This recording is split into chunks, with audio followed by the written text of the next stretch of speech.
Dan jadi hari ini kita bakal ngebahas tentang apa yang baru di beasiswa LPDP tahun 2022. Wow, menarik banget. Iya benar, karena ada beberapa hal baru yang sebelumnya di tahun 2021 tidak ada gitu. Dan ya kita langsung check this out ya. Well, oke, ini dia. Nah, jadi kita lihat ya, apa aja sih Ya. yang baru dari LPDP 2022, apakah masih sama atau beda. Oke. Nah, kita bahas dari seleksi LPDP 2022 ya. Oke. Kalau tahun lalu ada seleksi administrasi, Mm-mm. ada seleksi bakat skolastik, Iya, ada seleksi substansi ya. iya benar, Berarti masih sama ya. masih sama. Cuman bedanya di sini ada wawancara dan profiling. Benar. Nah, profiling ini sebenarnya yang baru ya kan ya. Ya. Nah, apa itu profiling? Nah, kalau berdasarkan info yang beredar sih ya, jadi kan kita belum bisa pastikan karena belum ada yang pernah mengikuti tesnya secara langsung. Iya, ini baru pertama kalinya ya di tahun Iya. 2022.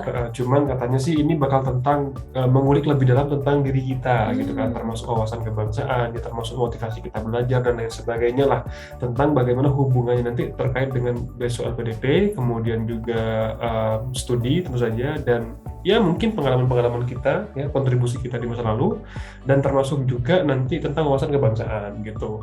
Oh, berarti tes wawasan kebangsaan masih ada ya tahun ini ya? Iya, kalau tahun lalu kayaknya masuk sebenarnya, cuma nggak di bagian wawancara ya. Gitu. Cuman kalau sekarang ada bagian khusus, nah itu di profiling. Cuman bentuknya dan formatnya seperti apa, kita perlu menunggu tesnya seperti apa nanti gitu. Oke, kita lanjut ya. Nah, terkait LOA nih. Ya. Jika LOE yang diunggah tidak sesuai dengan universitas tujuan LPDP, tidak lolos seleksi administrasi. Bener.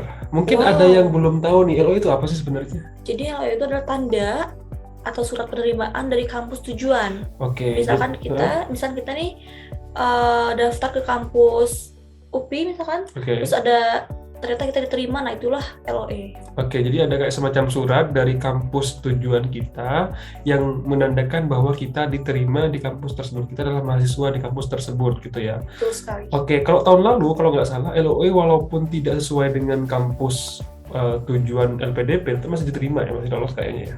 Cuman kalau tahun ini udah langsung dianggap tidak lolos ya. Berarti teman-teman harus hati-hati banget ya. Iya. Terus harus lihat di buklet LPDP-nya. Benar. Juga perhatikan jurusannya ya. Karena kemarin pas aku cek nih, aku coba lihat di Nottingham contohnya, itu nggak bisa untuk semua jurusan. Oke.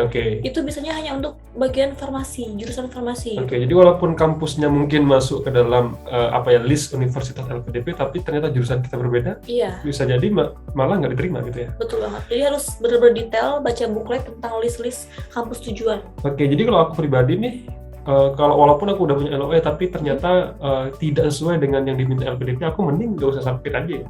Benar.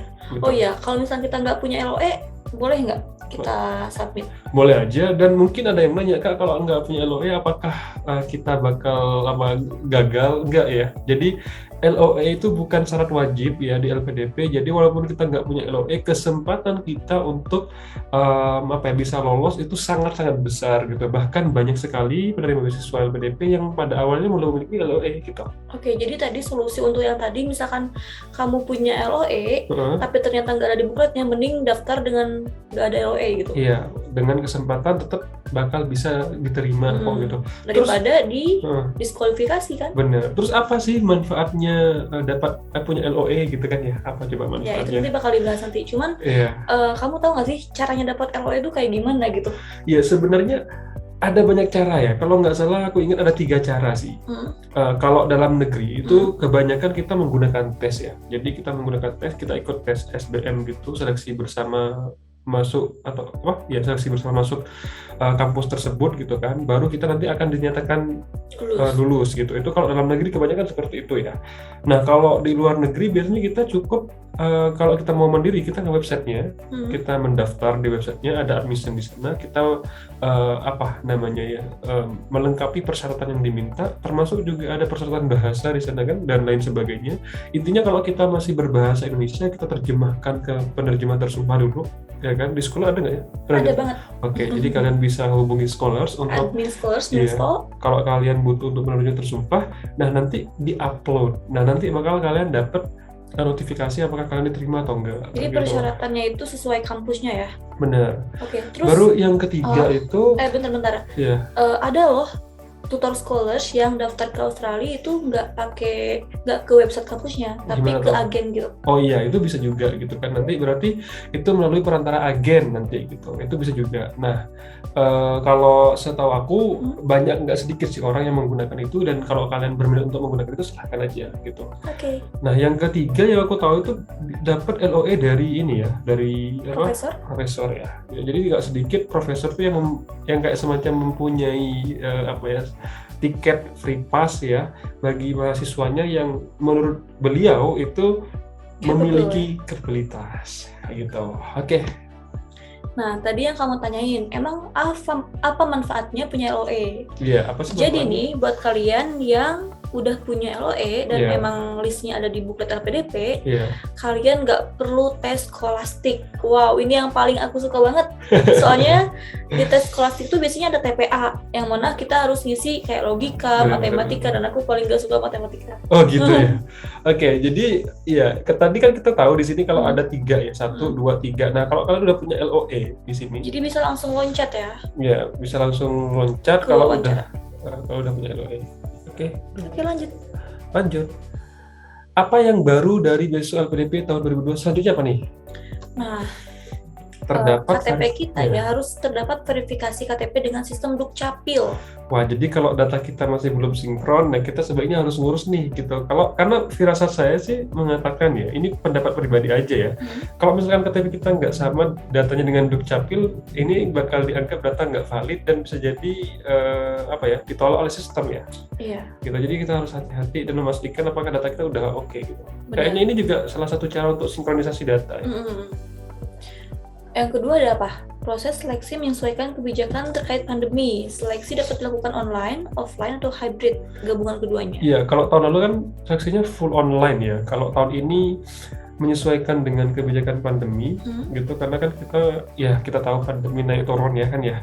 Katanya sih kalau misalkan nanti pandeminya itu turun bisa diadakan offline ya. Makanya nanti ketika mengisi form untuk di LPDP itu di online itu kita diminta untuk memilih tempat untuk tes gitu.